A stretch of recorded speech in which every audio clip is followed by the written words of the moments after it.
Final update. Am I the asshole for proceeding with the divorce even though my kids said they would never speak to me again? It's been a long, painful journey, but somehow, everything has finally fallen into place. I never thought I would get to a point where I could say that things were resolved, but here I am. And incredibly, I think I've found my happily ever after. After everything, Tom's years of cheating, my daughters turning against me, the heartbreak and isolation, I've finally reached a point of peace. It wasn't easy, and I never would have expected it to come the way it did. It started with something that shook all of us to the core. A few months ago, Tom was in a serious car accident. He was fine, thankfully, but the scare changed something in all of us. It was a reminder of how fragile life is, and it brought my daughters and me together in a way that nothing else had been able to. They rushed to the hospital, terrified, and for the first time in what felt like forever, we were in the same room, talking, crying, holding each other. They needed support, and so did I. And for a moment, it felt like the old days when we were a family. During those tense hours in the hospital, something shifted in my daughters. I don't know if it was seeing how fragile their father's life was or realizing how much they missed having both of their parents in their corner, but they started talking to me again. They were no longer filled with anger and bitterness, just fear and a deep need for connection. After Tom recovered, we sat down as a family. I didn't bring up the years of cheating or the iPad with all the messages. I didn't throw any of it in his face. Instead, we all really talked about everything. My daughters admitted that they had been so angry because they felt like their world was falling apart, and I explained why I couldn't stay in the marriage without going into painful details they didn't need to know. For the first time, they listened.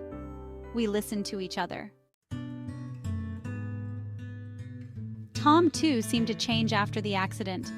I don't know if it was the near-death experience or the guilt finally catching up to him, but he apologized to me in a way that actually felt sincere. He admitted that he had made terrible choices, that he had been selfish and dishonest throughout our marriage. He didn't try to justify it, didn't blame me, didn't twist the narrative. He just said, "I'm sorry, I was wrong. I hadn't expected it, and for the first time I felt a sense of closure.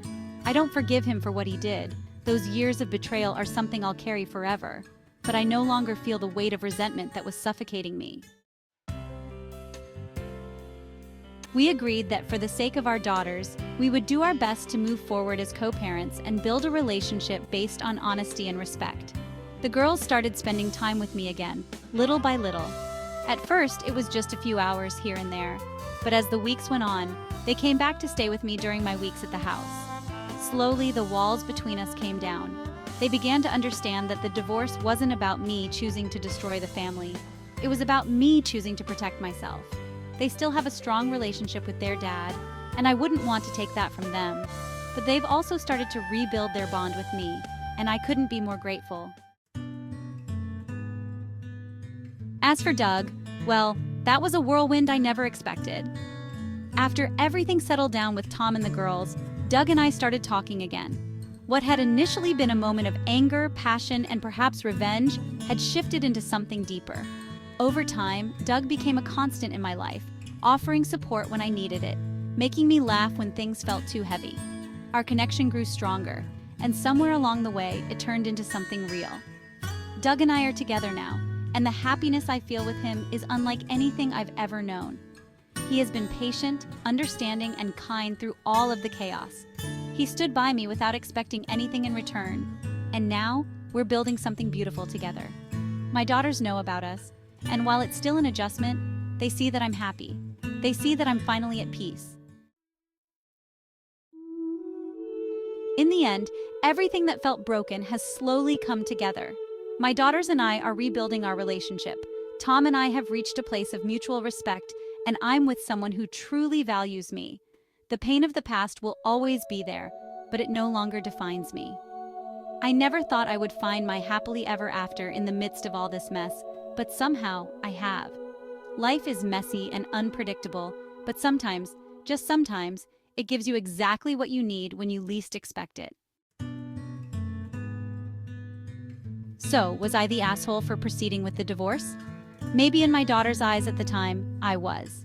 But now they see me for who I am, someone who fought through the pain to find peace, Someone who chose herself and in doing so found her way back to the people who matter most. And in the end, that's all I could have ever hoped for.